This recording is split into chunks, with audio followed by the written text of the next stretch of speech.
Rashid sir, please do not Yeah, press yes, the yes, yes, yeah, madam. please do not stop the recording Yeah, yeah, button. Otherwise, yeah, I yeah. will not be able to record. Okay, madam. Okay. So please continue, sir.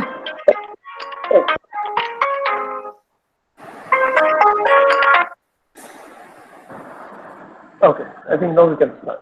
Yes, sir. So essentially, where an athlete gets a gold medal by being the best in the world, he feels relieved when he sees a medal or when he gets to know that he's participating in Olympics. He's putting in a lot of effort every day and he's not feeling for it. When a pianist gets an opportunity to participate in a concert, he's essentially feeling good and maybe waiting for that kind of an opportunity all through when he was practicing almost 10 hours. If you look at an author, after he gets his book published, he feels so good about it. And he'll forget all the pain that was associated with mastering the skill of writing.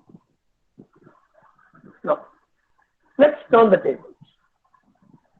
Assuming that you hire 3 people, the HR department, like, ma'am, she'll hire 3 people. One person to run 40 kilometers a day or do a full marathon every day. He's being paid very well only to run. Another person is being given a piano and his job is to simply keep on punching mechanically all the keys, all through the day.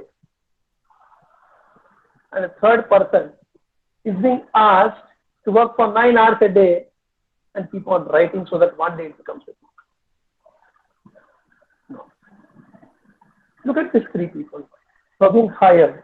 One to run, one to punch in keys, the other one to write. Do you feel they'll find their work burdened? The answer is a big yes. Same people find meaning and purpose when they are actually trying to look at the bigger purpose in life.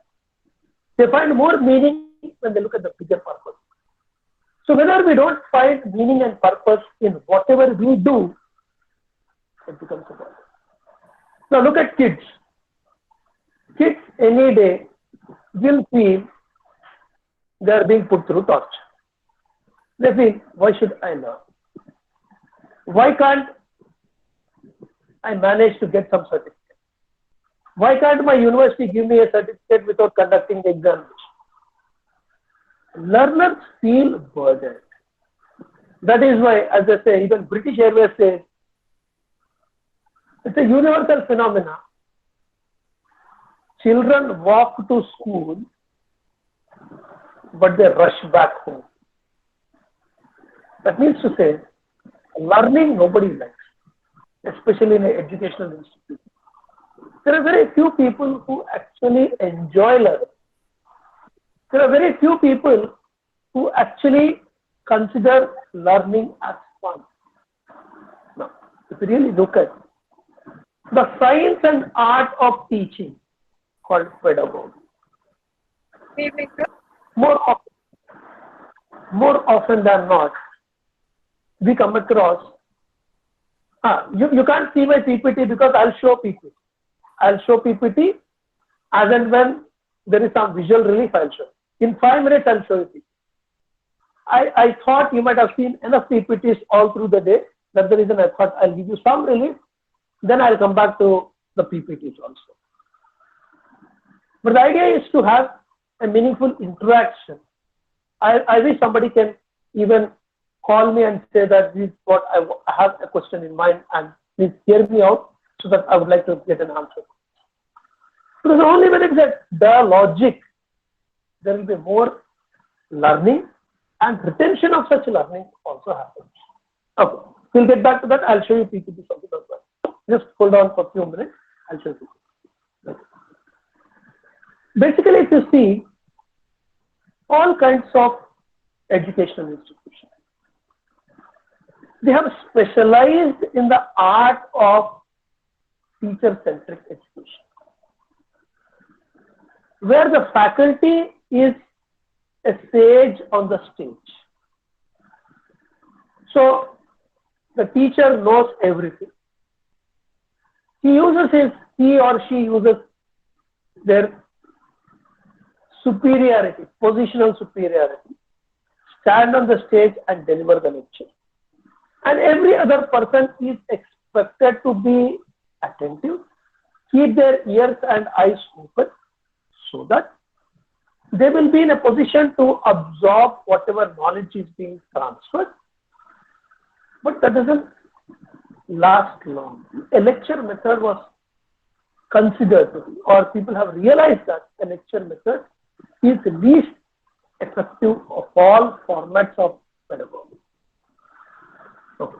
But any which way, the teacher-centric education has actually made the child feel that learning is not fun. On the contrary, it is like,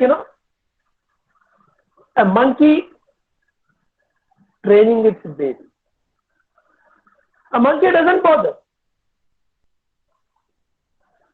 It keeps on jumping from one branch to another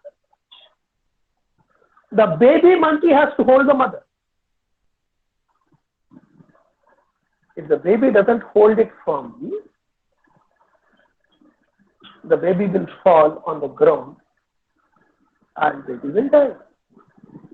So typically in this format, students who are not inclined towards learning, they are simply left behind. Just like, now the government also has said, COVID is here to stay. You take care of yourself. If you don't take care of yourself, you will spend nearly 4 lakh rupees for 14 days of treatment. And you will also get into an ICU and you may die also. That is your problem. That is not our problem. So teachers who are behaving like a sage on the stage, nothing wrong about it. This was a time-tested format of teaching, which was quite effective for many centuries. But conditions have changed. As John Maynard Keynes says, when the facts change, we should change our mind. Today it is an information revolution. In the digital age, information assets are available thin and wide across the whole world. There is nothing that I only know which other people are not aware of. So, in the new learning order, rather than behaving like a sage on the stage, I should be a guide on the side. That means to say, I cannot behave like a monkey, I have to behave like a cat. If you have observed a cat anytime very closely, a cat will hold the kitten through its mouth. It will softly land these kittens in those homes where there are enough children or where there is an odor of dairy products. Cat takes ownership of kittens. Monkey doesn't take the ownership of this.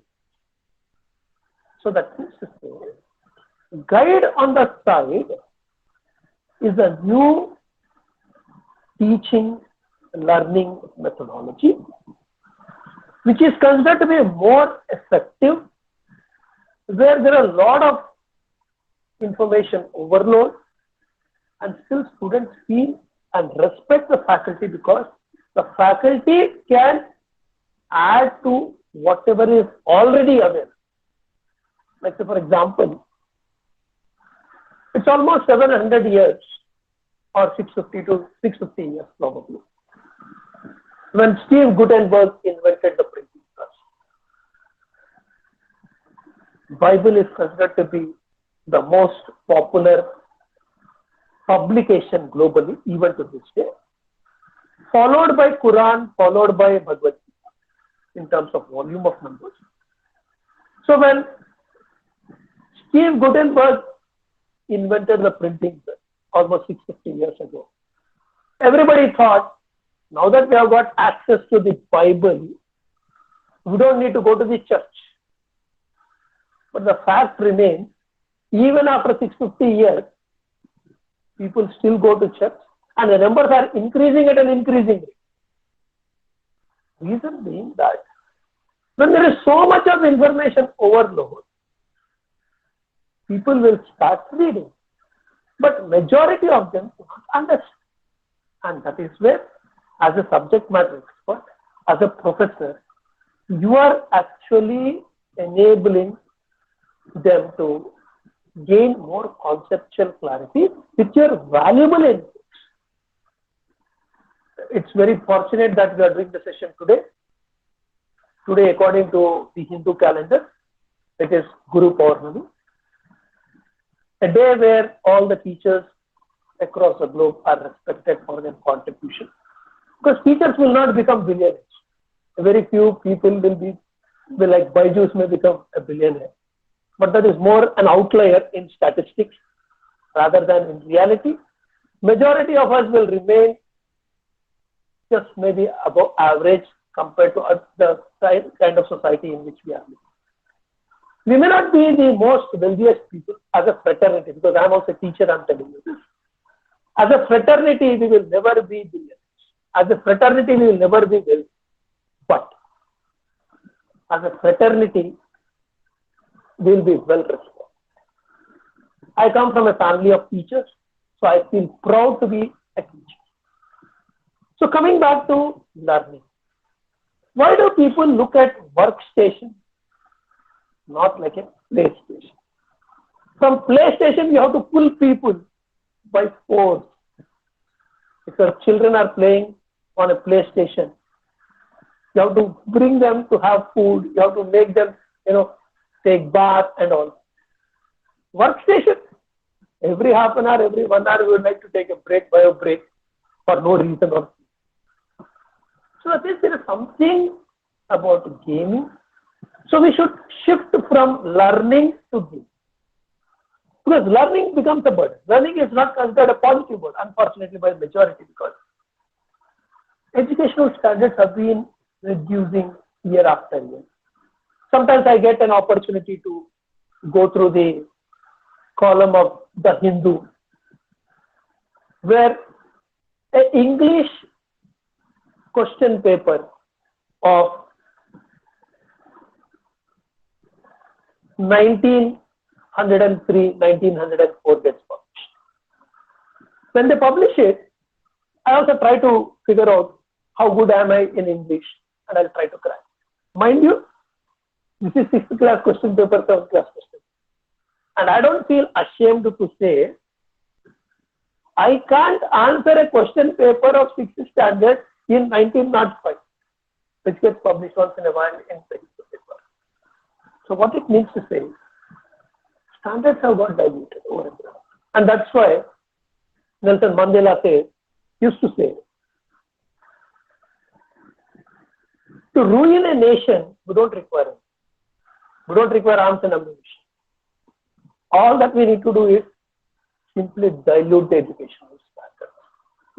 So, rather than diluting the education standards, we can make learning fun. And this is what is the very essence of alternative pedagogy.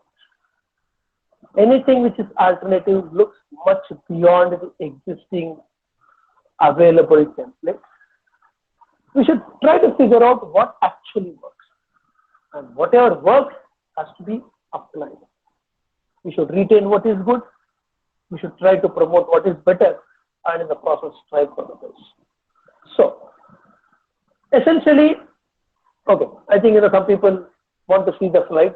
Let me showcase the slide.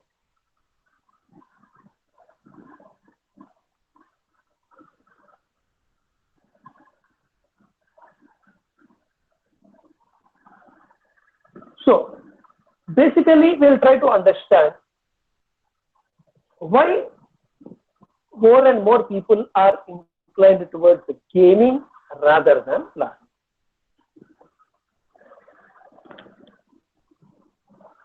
A game is more addictive. A game is more addictive. A game is more addictive Because the feel-good hormone called dopamine, which remains in the brain, it shoots up when people start playing games. I was always excited to figure out why people are more and more inclined toward that Blue Whale game, PUBG game. When I'm taking sessions, more often than not, I used to see my students playing PUBG. Then I started trying to understand what is it that makes this PUBG so very exciting for them. Basically, all these games are powerful because there is participation, there is engagement, and there is loyalty. Every time you play a game, you get to know your score. You get to know where you are positioned vis-a-vis other people within your country, within your region, within the world, and so on. Whereas when I write an examination, be it a ATKT or a main examination, I get results after 3 months. Nobody is interested in such practical, where I prepare for examination almost for 1 or 2 days, because that's the trending phenomena these days, where I prepare for hardly 1 or 2 days and take the examination. The examination department is taking 2-3 months to declare the result. And even when they declare the result, they are only saying whether I have passed or I have failed, or they are telling me how many marks I have got. But if you see all the online games, video games, 3 reasons why these games have become fast: participation, engagement, and loyalty. These games are addictive because they are challenging. They challenge your capability. They challenge your limits. That's what makes everybody feel good. Their interest, and most importantly, they're rewarding also. So that means to say, games or people who have developed gaming software or game software or entertainment software, or you look at all those painful daily serials or soaps that are screened across all age groups, viewers are addicted, glued to the screen, because there is some element of challenge in it, or there is some element of suspense which is making them watch those daily painful videos. Now, you may kill the habit of liquor consumption, you may kill the habit of drug addiction, but you can never ever, I repeat, never ever stay away from Facebook, WhatsApp, or even daily serials. These are more addictive. That means, whomsoever has designed these apps, whomsoever has designed these games, they had a fairly good pulse of the market, and they have realized that if this is what I do, automatically people will fall into trap. So, this is the art and science of gaming, and games are basically very addictive only because.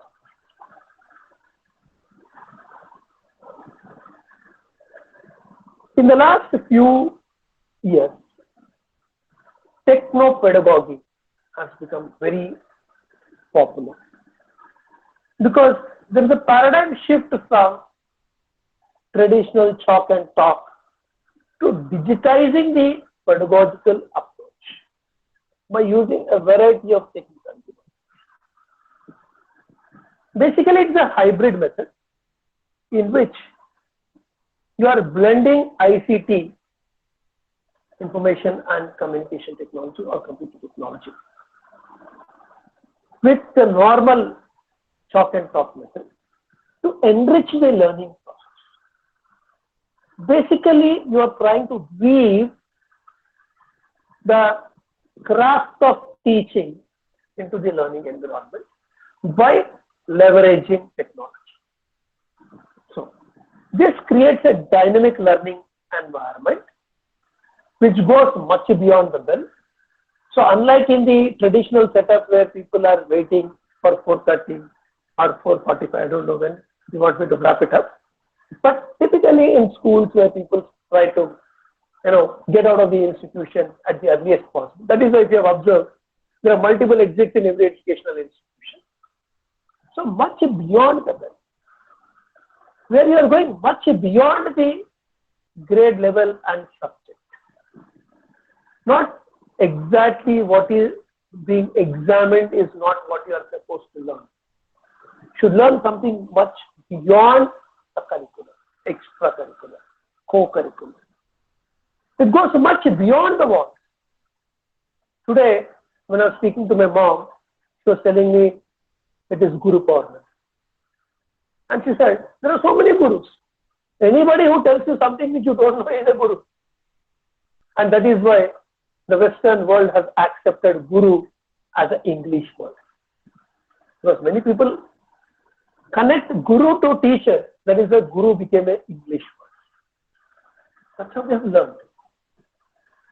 The whole world acknowledges the fact that there are two melodious languages in the world.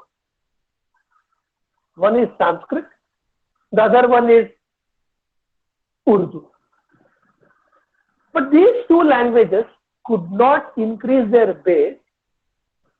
They still remain the same. But if you have observed English, it has been growing in leaps and bounds. Because English is the only language which has shamelessly borrowed from all other languages. But in the process of learning every other languages and including those words in English, English became very dynamic. Because we are talking about a dynamic learning environment. So I thought we should also behave like English according to the situation so that the learning never ends, learning becomes more dynamic. That is why today Papad became an English word, Keema became an English word, Aadhaar became an English word, and so on. So basically, we have gone much beyond the content, we have gone much beyond the tool. Today we are doing this on Google Meet. You may have to do sessions on Zoom also, or WebEx also. So you are looking much beyond the tool. You are not getting carried away by the platform, you are not getting carried away by the tool and all that. Because you want to be dynamic, you want to be a major force to reckon with in the educational industry. And you look much beyond the due date. It's not that, if you see some players like Jim Courier, some players like Sampras and all, or including Federer also. The moment they win the Grand Slam or they lose the Grand Slam, if you see after half an hour where they are actually practicing. And that is why they have gone much beyond what is required. They do more than what is required, not once, but they do it again and again. So learning becomes more passionate, learning becomes fun for all those people who can see the bigger picture, for all those who can connect with what they are doing on a day-to-day basis, see a bigger purpose for it, and then automatically it becomes. Okay. Basically, if you have observed, in the last 4 centuries, there is a fundamental shift in the definition of industry.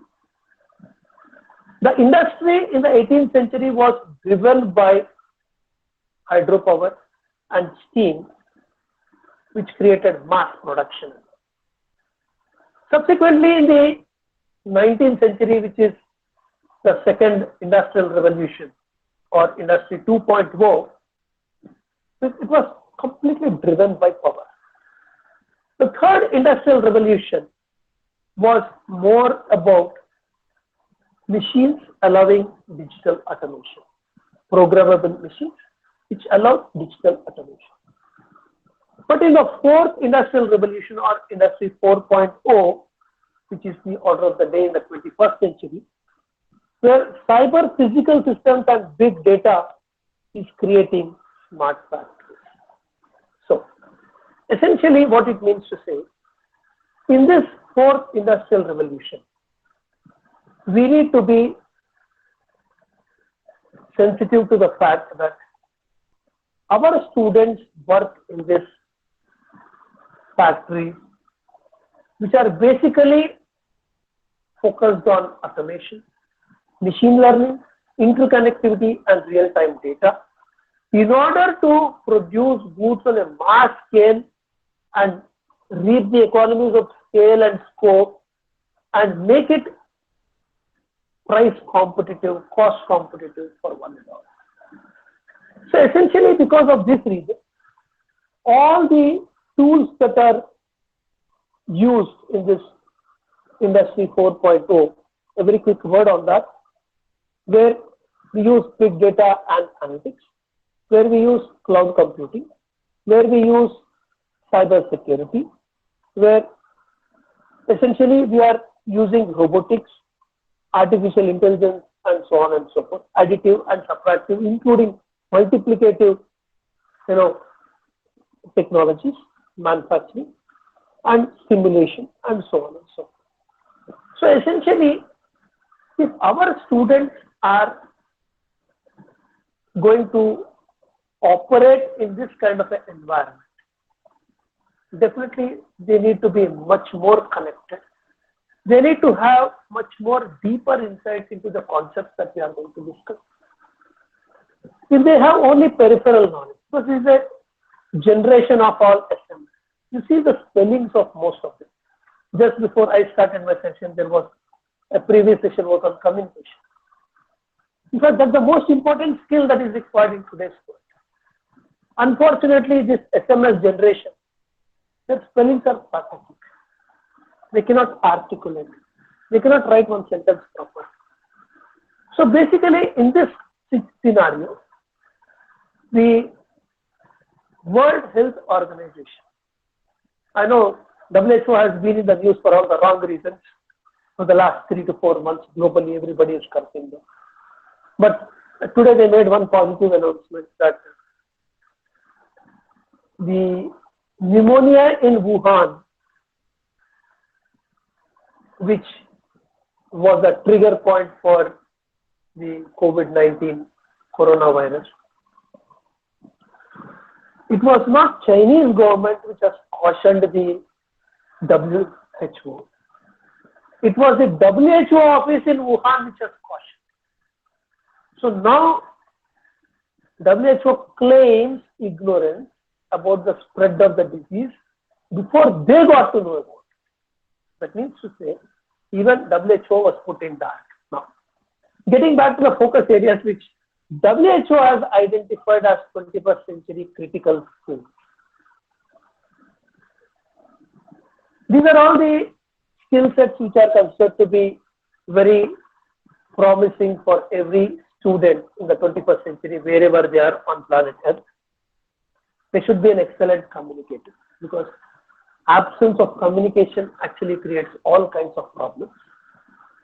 They need to be a problem solver, because every employer is looking for a solution. We don't buy a washing machine because the washing machine looks good. We buy a washing machine because we feel the basic functionality, which is converting dirty clothes into clean clothes. That means for a problem called dirty clothes, the solution is clean clothes. So no employer will appreciate if an employee discusses the problem threadbare without finding a solution. So we are all basically providing solutions. So problem solver. A critical thinker, unless you think through, you are most likely to react. People who can't think, they'll only react. But those who can think critically, they will be able to criticize others, but they'll also be able to criticize themselves. But criticism requires a lot of homework. So they don't react, they respond. Responding requires greater knowledge. So we should train our students to become a critical thinker. They need to be civically engaged. Because in a society, we need to live and let other people also live. They need to be globally aware what all happens in one part of the world is transmitting at the speed of light to another part of the world.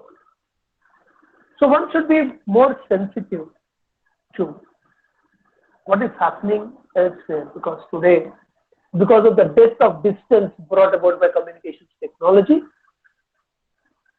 the whole world has become a global village.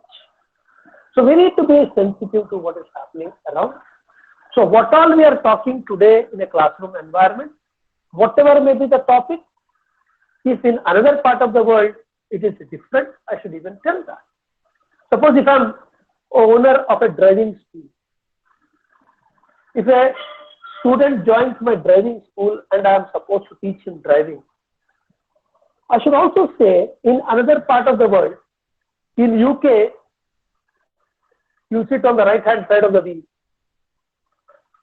And once you cross the border and get into Germany or France, you sit on the other side of the wheel, because cars that are designed are designed differently.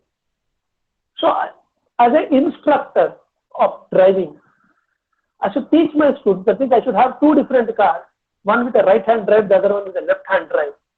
And I should equip my students with both skills. Whatever may be the terrain, whatever may be the weather conditions, whatever may be the traffic conditions, whatever may be the traffic rules, end of the day, I want my student of a driving school to reach his destination in one piece. That's the most important. Globally aware. They should be collaborators. They need to be collaborators for one simple reason, because nobody can operate in isolation. There may be some independent roles in certain organizations, but majority of the roles that you get to see are all team-based roles. They're all team roles. I don't need to necessarily like somebody in my team. As long as I'm doing my job, as long as I'm allowing him to do his job. We may still dislike each other, but we can have a very good working equation. So collaboration is extremely important, because you have to work with all kinds of people. Whether India likes it or not, India has to partner with China. Whether China likes it or not, China has to partner with India. Only then both China and India can benefit. So that's what is the power of collaboration. A self-directed learning. If you really look back as faculty, today, if your knowledge is quantified into 100 units, if this 100 units is the denominator, and if you put on the numerator, what was the accumulated knowledge when you have left your educational institution? All the accumulated knowledge that you had at the time of leaving the educational institution, if it is the numerator, and all the accumulated knowledge that you have gained till now, if that is the denominator. I can tell you with a high degree of certainty, you might not have acquired not more than 5%. 95% of what you know today is what you have learned after you have left it. This is because we are all self-directed, but the subsequent generation is not. So you need to give assignments. You should quickly engage them with a variety of activities, challenge them so that they become, over a period of time, they will learn to learn. That's the most important. They also need to be innovators. They need to think outside the box. They need to be financially and economically literate also. But end of the day, all that we do can be quantified in monetary terms. End of the day, if we don't know how to manage our money properly, you have seen how many people in the last 4 to 5 months, some people died on the tracks. Some people jumped from the 10th floor. Some people have jumped into the ocean. All this is because they were not taught to fail. Learning to fail is extremely important. Failure teaches us so many things. These life skills should be taught to everybody, irrespective of the subject that you are teaching. So at the end of the day, the students, when they become employees, they bite more than what they can. They spend more than what they can earn. And in the process, they get into a financial mess. And what is the solution that they know? Just to kill themselves. It's very unfortunate that such basic life skills are not taught in majority of the institutions. And one should make use of these skills and incorporate it in whatever subject you teach. And lastly, information and media literate. Maybe majority of us might not have even heard about Zoom 6 months back. But today, majority of us know all the tools that are available for online education. So, we'll move into since the students are going to work in a 21st century workplace, faculty also should be well equipped with all such skills so that they will be able to meet the requirements, they'll be able to meet and exceed the expectations of the students that are. The 21st century pedagogy should be all about personalized learning. Should be all about personalized learning. Personalized learning because no two students are the same. There are some slow learners, there are some advanced learners. Our job is to create and sustain the interest across all types of learners, not necessarily very intelligent students, not necessarily only dull students. We should be able to create and sustain the interest of both average learners, ordinary learners, as well as advanced learners. So that means to say, you should give different types of assignments for different types of people. Give different types of role play for different types of people. Make some people, whomsoever comes late, whomsoever are not falling in line, whomsoever is not meeting the academic requirements, punish them by giving more assignments. Make them do more so that they will be focused on that personalized learning. Pedagogies which enable the learner. It should be an enabled environment. It should not make a person feel sick and tired. We should try to figure out what are all the hindrances that are actually making a student feel that learning is very burdensome. We should try to make them do. And when you make them do, you are actually involving them. And when you involve them, they'll feel more excited. You know, just look at it. More often than not, students who don't attend regularly, students who are not so very attentive in the class. Suppose if there is some kind of a management meet, or if there is some kind of an annual event in the institution or the university, to see how students who are not so very good in academics,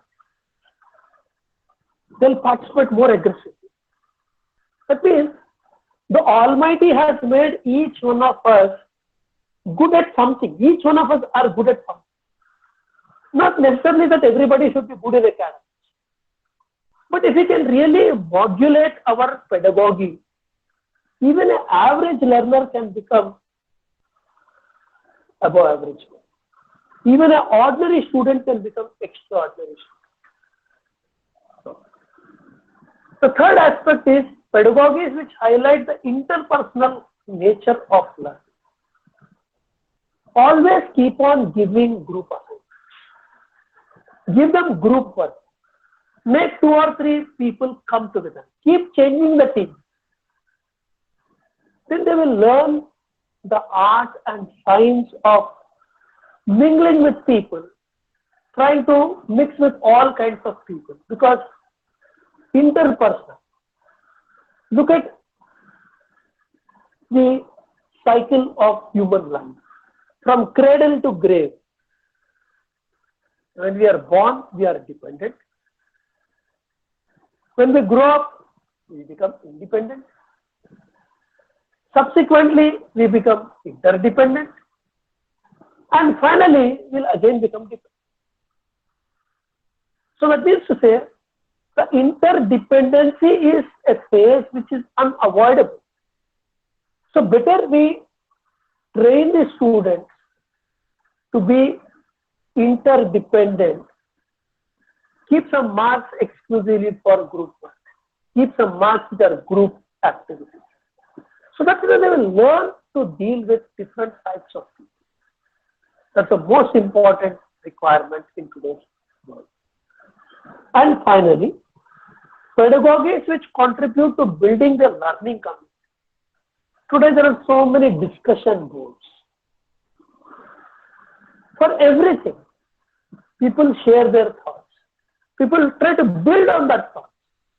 A lot of research work happens. There are management labs in foreign universities where different professors of different universities work together.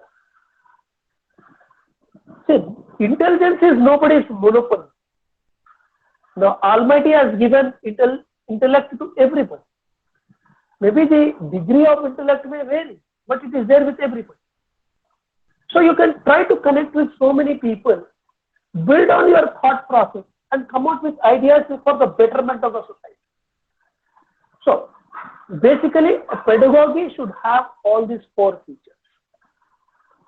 Typically, if you apply the concept of design thinking, you can imagine, that means you define an educational challenge that you would like to address.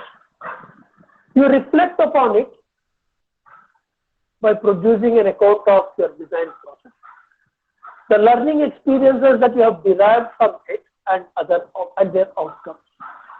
Like say, for example, how many different types of strains that are available in India for COVID?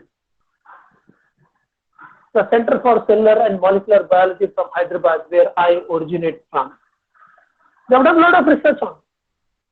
And they are saying there are almost 3 types of strains in India.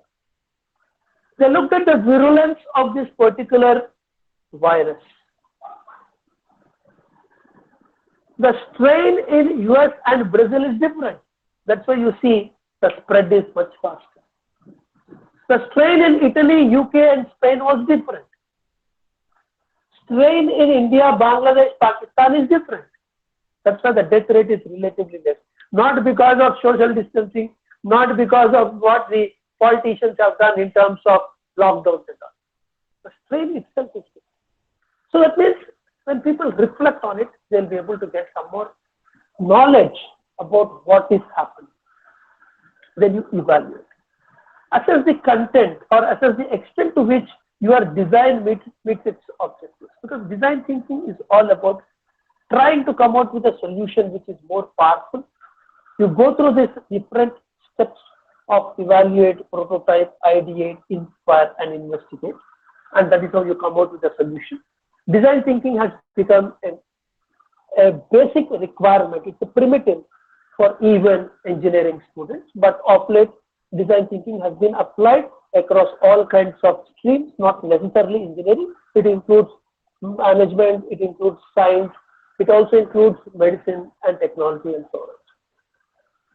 Okay. So in today's session, very specifically, I thought we will focus on gamification, multiliteracies, embodied learning, experiential learning, computational thinking, and blended thinking. Because these are considered to be innovative pedagogies, these are considered to be alternative pedagogies. Because the traditional pedagogy of the faculty being the do all, end all, or know all, that trend is shifting in favor of alternative pedagogies.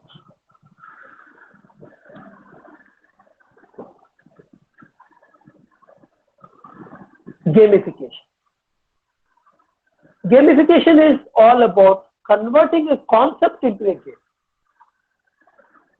It requires a lot of effort on the part of the faculty, but we can convert some key concepts in every subject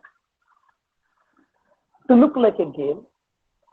Because once you convert a concept into a game, it will have much more lasting impression on the student. Because games are addictive. Every game has got a goal. There are rules of the game which have to be learned. It requires skill. Like volleyball is allowed to be touched with hands. The same thing cannot be told about football and cricket by the batsman. So that means to say it requires a different skill set. Even though Sachin is playing tennis, that doesn't mean that he can even become a local player in his lifetime. There is a sense of achievement whenever you play a game. Even though you lose the game, there is a sense of achievement. You have represented your region. You have represented your nation. There is a user engagement. There is so much of concentration. People don't look here and there. When you are driving a vehicle, you may look here and there and talk. But especially when people are playing a game, they are more focused. They are more involved, and that is what gives them more excitement. There is that competitive spirit. You don't play the game with yourself, you always play with others. But even though if you want to play with yourself, you are trying to challenge yourself, even those solo games that people play. They try to challenge themselves, they try to beat their own score, online games and all. There is definitely a reward. It may be a very token reward also, but you feel good. And most importantly, people are challenged. They're stretching their imagination. They're stretching their mind. And that's what makes them feel good about what is called as game.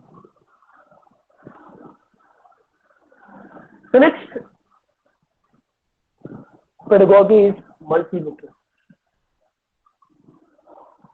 Multiliteracy is basically more relevant in the context of making somebody an expert in a certain field like literature, where you are trying to make use of the experience, what is known to you, what is new to you.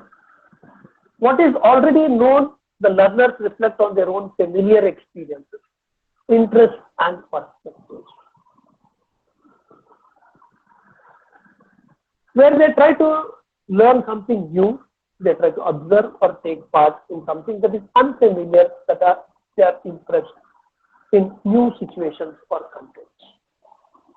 Suppose if you shift to a new state, I'm given to understand Dr. Nikat is from Gujarat and she's now operating from Chennai. For somebody to move from north to south and learn Tamil, I'm pretty sure it's very difficult. My grandparents, one of my grandparents is from Kerala, the other grandparent, other grandmother is from Karnataka. But I could never learn Malayalam or I could never learn Kannada. I can understand maybe a little bit, but I cannot learn. I don't know. Because by the time I was exposed to these two languages, I've already grown up. Children learn it faster because their experiences are very.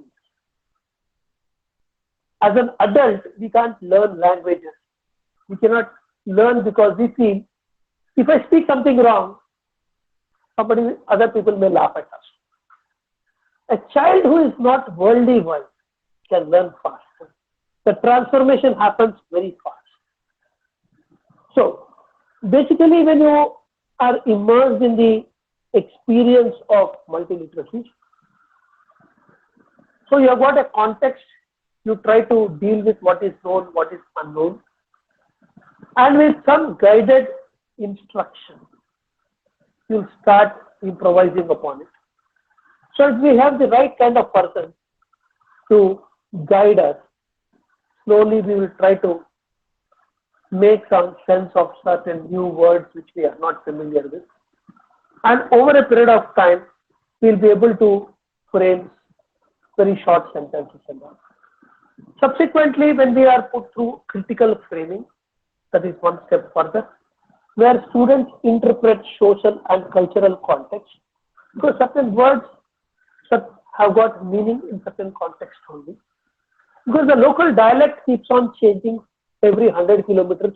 The Hindi that is spoken in Delhi has got a lot of Punjabi words embedded in it, with a Punjabi accent also.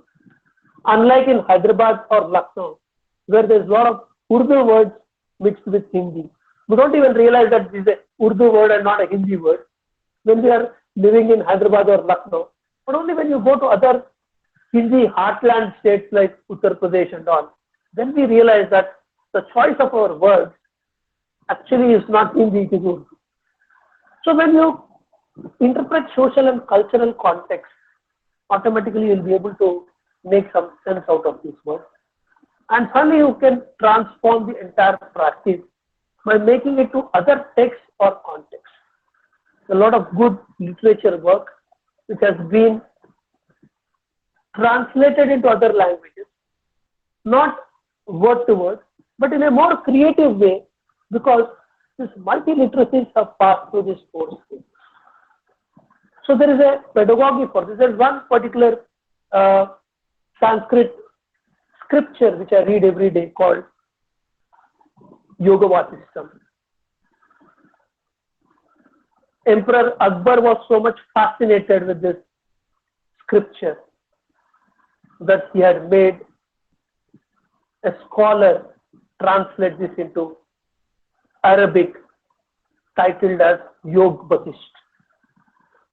So that means to say, there is a science behind mastering languages, and all those people who teach, they should be embedded with these pedagogies, so that their ability to transform a lot of good students who are otherwise ordinary into experts can happen.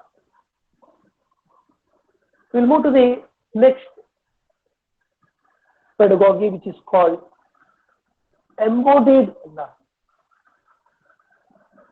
Embodied learning is a different style of teaching. It is not just about knowing, but doing. Like as they say, knowing is nothing, doing is everything. I had friends who are experts in marketing. They might have read cover to cover Marketing Management by Philip Kotler, Marketing Management by William Stanton and all. Give them a product and ask them to sell, they can't sell. That means they have theoretically mastered the subject, which is good. But marketing is not theory, marketing is action. You should equip your students with the skills that are required to make them salesmen. So that means to say, embodied learning is very much required. Doing involves physical manipulation, movement and whole body experience. Basically, the psychomotor skills. I can watch Virat Kohli for thousands of hours. I can see all his recorded videos and all. But I can never bat like him. This is because the psychomotor skills also have to be deeply embedded in my system, so that there is a proper coordination between my eyes, between my wrist, between my footwork. Unless there is a proper convergence between my limbs, my arms, my wrists, my eyes, I cannot step out and hit a six like Virat Kohli. By simply looking at his videos, I will not be able to do. So that means to say, essentially, in certain branches of engineering, if not all branches of engineering, you need to have embodied learning pedagogy, not only in the lab, even outside the lab, where you try to make the students use as many consumables as is possible, make them try as many times as is possible, let them fail as many times as is possible. If you see automobile engineering, if you see dentistry, people are given in foreign universities, people are given so much of time, unless and until they fix the automobile, unless and until they fix the teeth properly, they will not be allowed to pass those. Let them waste as much or as it consumable as possible, doesn't matter. So the idea is you are doing something which is life-saving for somebody. So embodied learning not only engages the mind, but it also engages the body. And many people feel good when the body is involved, not just the mind. Performance includes beliefs, feelings, attitudes, dispositions, and values. Because the values change from one country to another. The attitudes also change. What is legal is not necessarily, what is legal in one country is not necessarily legal in another country. So we need to understand their beliefs, we need to understand their attitudes and feelings, so that we will be able to customize such learning according to the needs of the situation. Today, if I am a faculty in India, my teaching style is different. But if I become a faculty in the Gulf region, my teaching style is different because of the local beliefs, local feelings and attitudes. What is acceptable in India may not necessarily be acceptable in the Gulf region. So, this embodied learning is nothing new, but perhaps not well understood relative to the in-the-head learning. So, in-the-head learning is only involving the mind, but embodied learning involves the body also.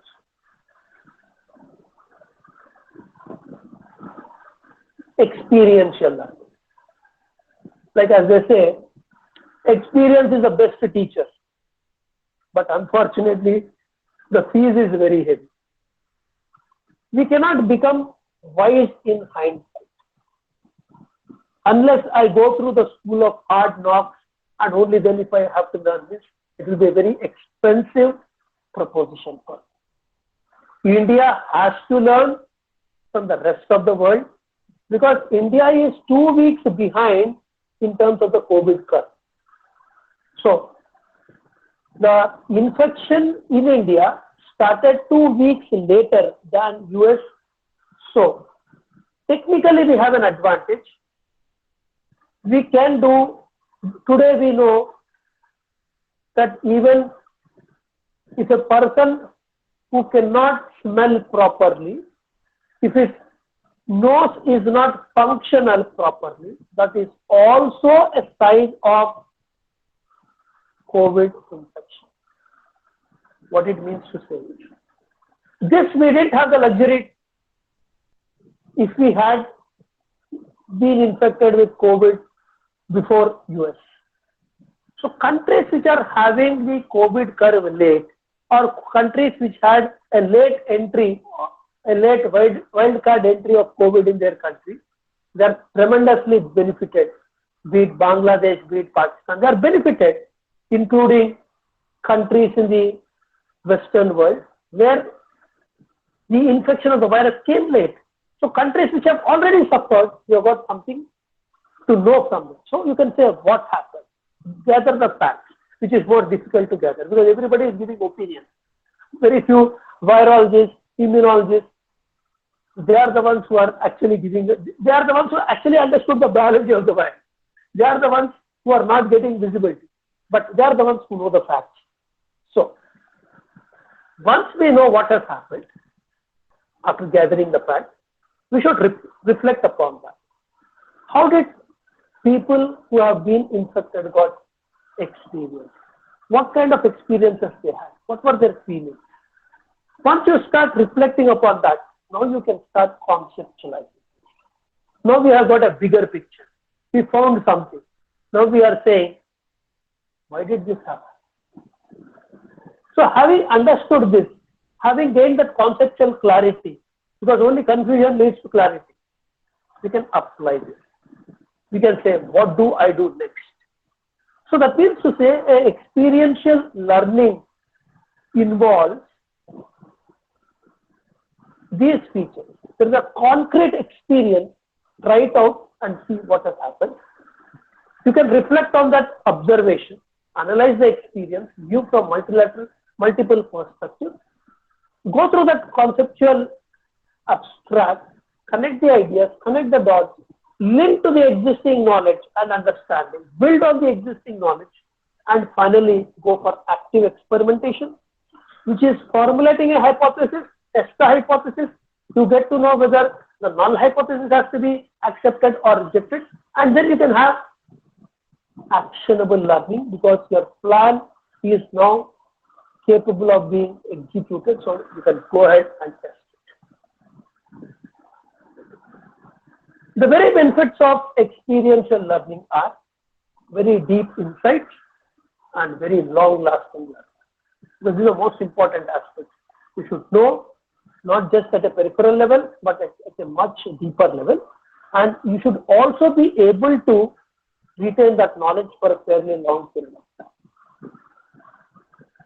Now, looking at the next pedagogy, which is about computation thinking.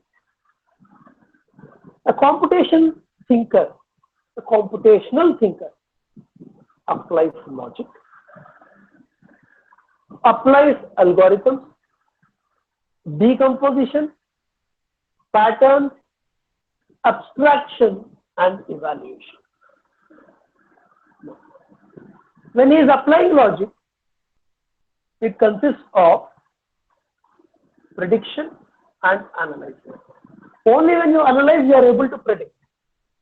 You make use of algorithms, making steps and rules.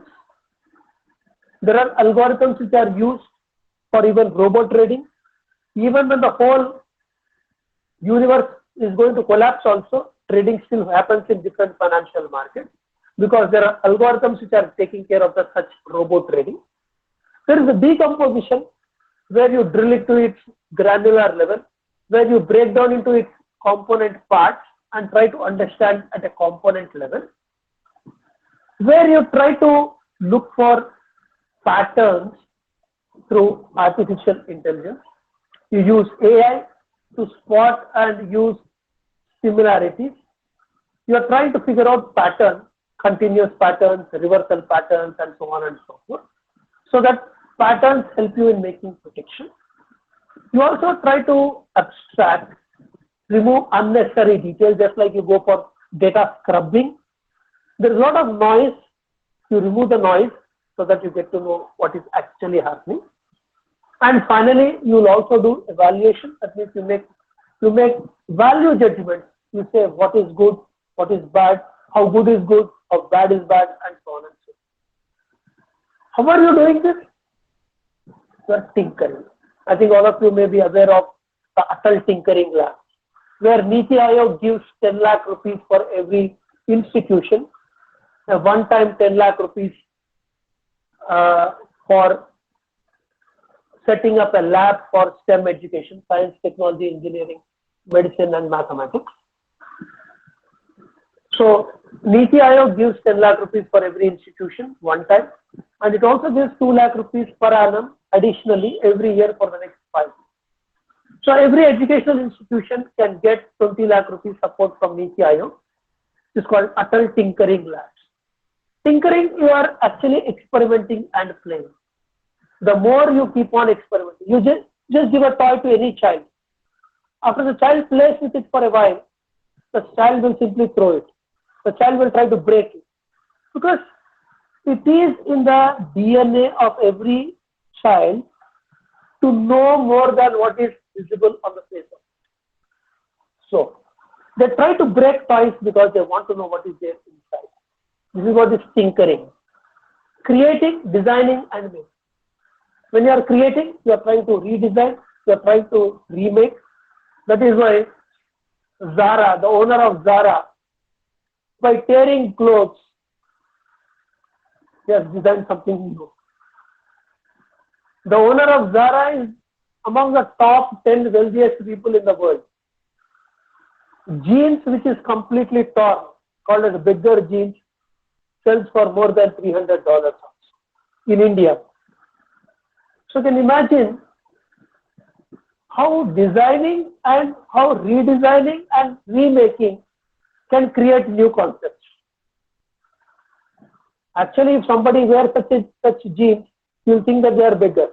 But here, it has become fashionable. People wear such expensive jeans and they buy it only from Zara's retail outlet. Debugging, finding and fixing errors, because nothing is error-free. Our Mangalyaan had a hard landing. So a lot of space scientists, they are trying to figure out what is it that has gone wrong. Why is it that it could not have a soft landing? So they are trying to debug. Preserving. Definitely something good has happened. You try to preserve it. If there are 100 apples in a basket and only one apple is rotten, you throw that single rotten apple only and not that 99 apples which are still good. So you try to preserve what is good and you try to collaborate. As I mentioned earlier, no collaboration, no progress. Every country in the world has to collaborate with every other country in the world for a progress in society. There are no two ways about it. Computational thinking and mathematical thinking has got some common space in terms of problem solving, in terms of modeling. Like the COVID was modeled more than 3 months ago, if you have been following the story. More than 3 months ago, the chief of medical staff who is advising the US government, Fauci, said around 20 lakh people are vulnerable to die because of COVID in US alone, based upon disease modeling. So that means the disease has been modeled properly. They have realized what are all those risky elements. They know the American culture. They know how Americans would have behaved, even in spite of telling that this disease is lethal, still they would try to, go and play around, go to the beach, go to a bar and so on and so on. So he said 20 lakh people or 2 million people are vulnerable to die. And they started educating people so that at least people would get to know that what not should be done. There's some modeling on it. And in the last 3 months in US and elsewhere in the world, including in India, the disease is spreading, the disease is playing out the way models have been predicted. Maybe some models have been extremely aggressive, maybe some models have been extremely conservative. But it was a model which told that we are vulnerable to die if we don't maintain that system. Otherwise, I think Dr. Nikat would have definitely invited me for a face-to-face, interaction with all of you at your campus. But because we have understood the power of this coronavirus through a modeled approach, all of us are being extremely cautious. Similarly, data analysis and interpretation is also a common area, including statistics and probability. But otherwise, computational thinking makes use of simulation, data mining, networking, automated data collection, gaming, algorithmic, reasoning, robotics, and programming.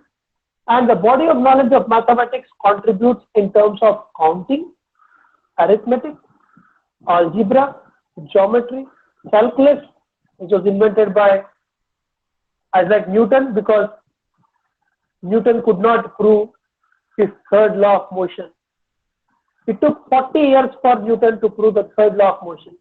Newton knew that every action has got equal and opposite reaction. But Newton could not prove to the satisfaction of scientific fraternity about his third law of motion. That is how he has invented calculus. Set theory and topology also comes from the mathematical thinking. So that computational thinking, when blended with mathematical thinking, helps the society in much better in much better computational solutions. Next is blended learning. Blended learning is where we are blending both classroom with even online world. So a very quick word on blended learning, which is all about motivating people in a classroom environment because of this human touch. Personalization, we know somebody is not very strong, we try to give them extra attention. We also provide feedback to students in a face-to-face environment because we feel it is this feedback which will make them change for better. There is a lot of fluency and listening skills also in a face-to-face environment, and you can stick to relevance and discipline in this format. But the benefit of technology, which blended learning tries to leverage upon, there is mobility. I am operating today from Jaipur. This is made possible because of technology. The structure, it is the tool Google Meet which is facilitating this. Tracking and control, somebody is recording this program. There is self-study also. There is every opportunity for people who are slow learners to have the benefit of recorded, programs and listen to it again and again. Not necessarily that everybody should be good in academics. Almighty has not made each one of us equally strong in academics. There is no need for us. Everybody is good at something or the other. And technology has beaten down the cost. 20 years back when I was reading Bill Gates' book titled Business at the Speed of Thought, he said, there will be death of distance. Communication will become free. Those days when I was putting through a call from Hyderabad to Delhi, I used to pay almost some 30 rupees per minute.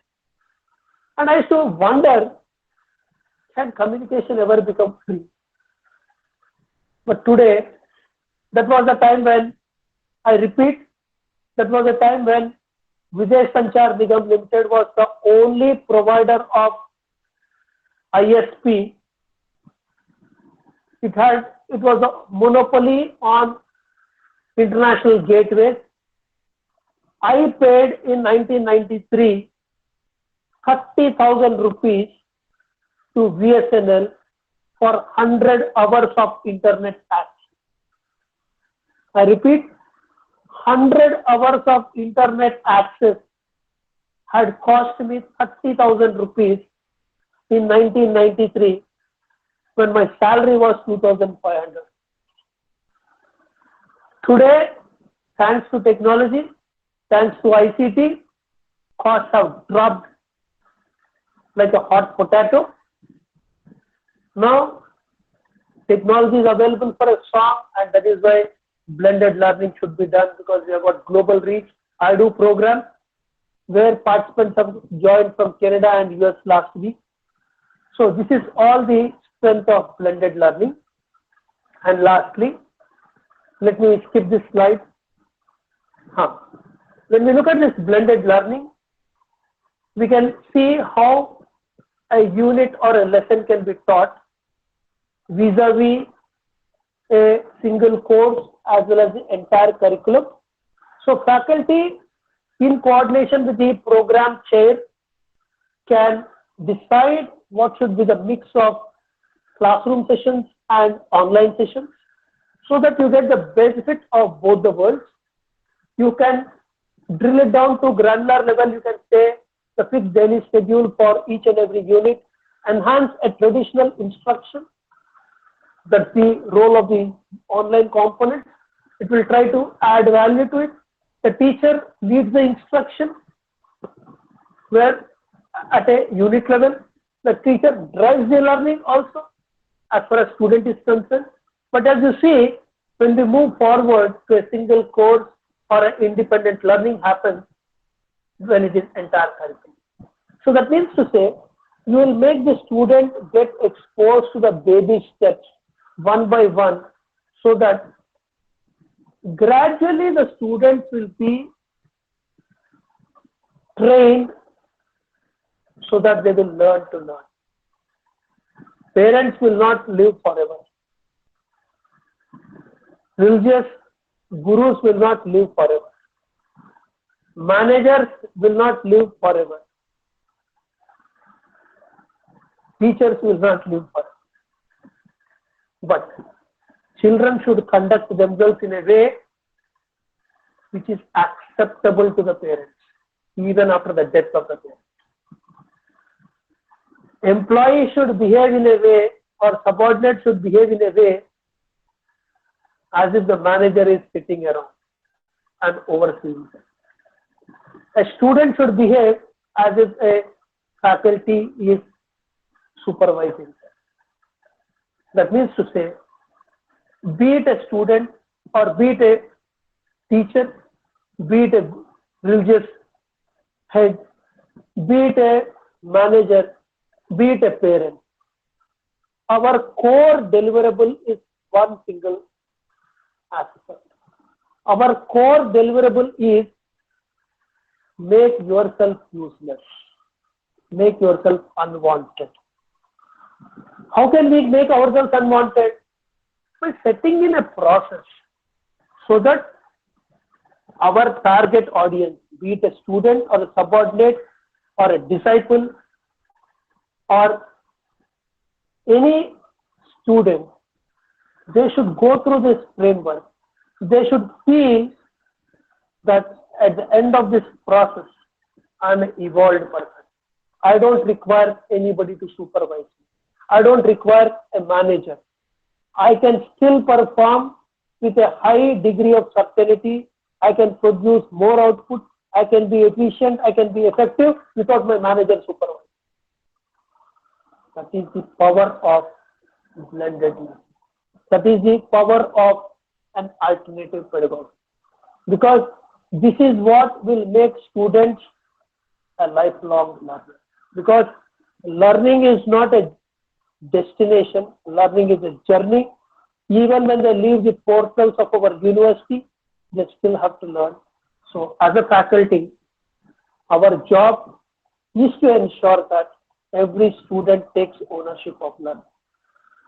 Thank you one and all. I thank personally Dr. Niket for giving me this opportunity. Thank you one and all for your patient learning and undivided attention.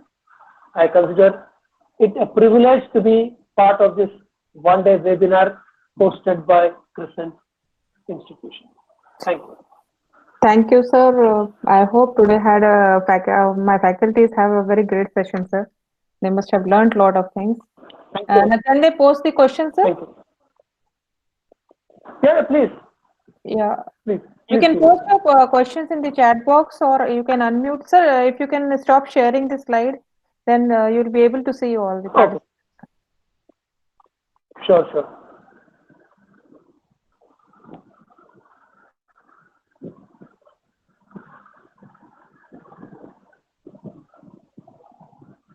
You can post your questions in the chat box.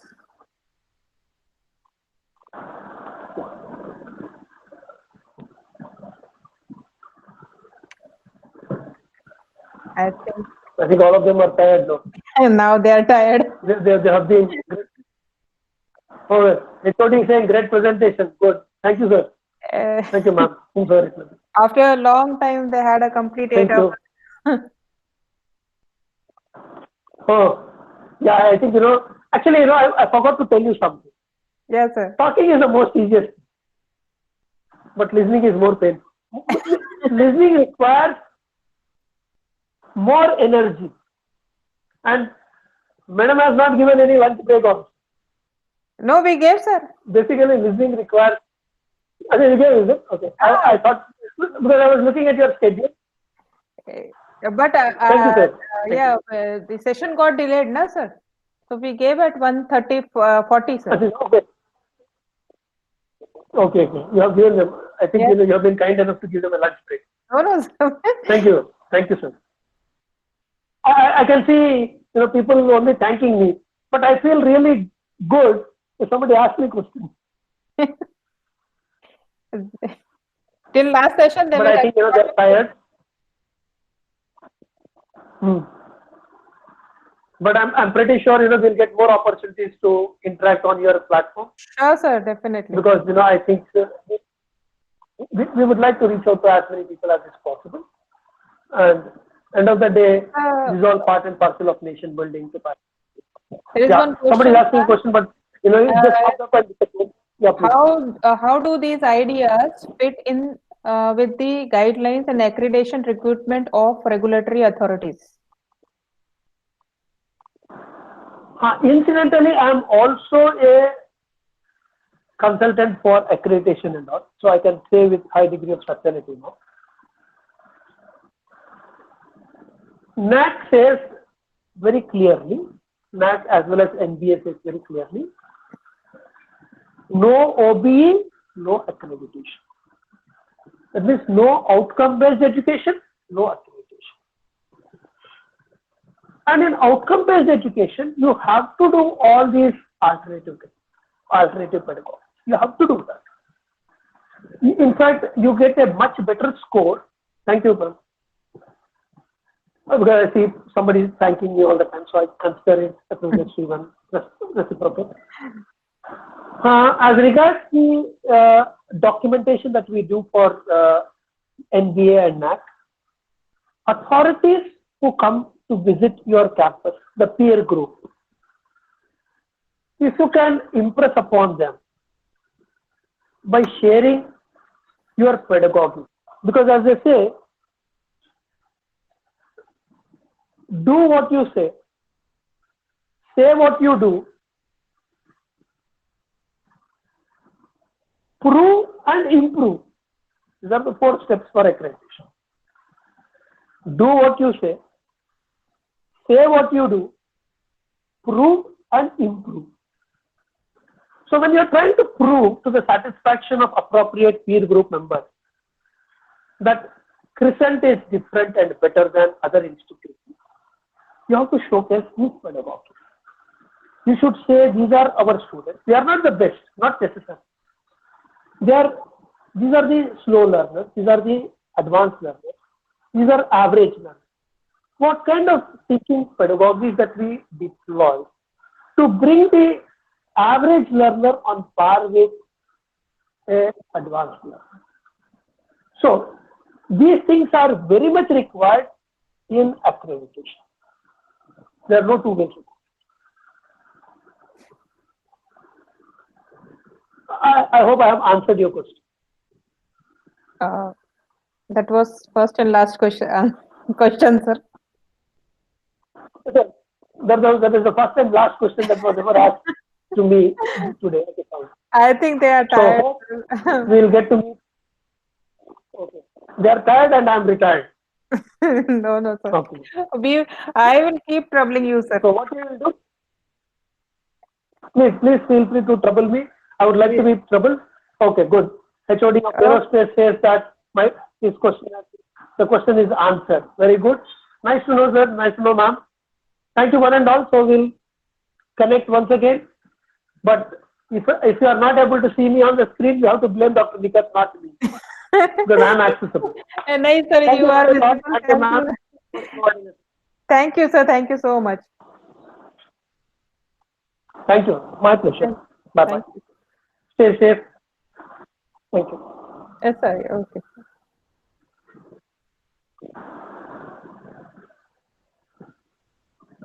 So you can disconnect, sir.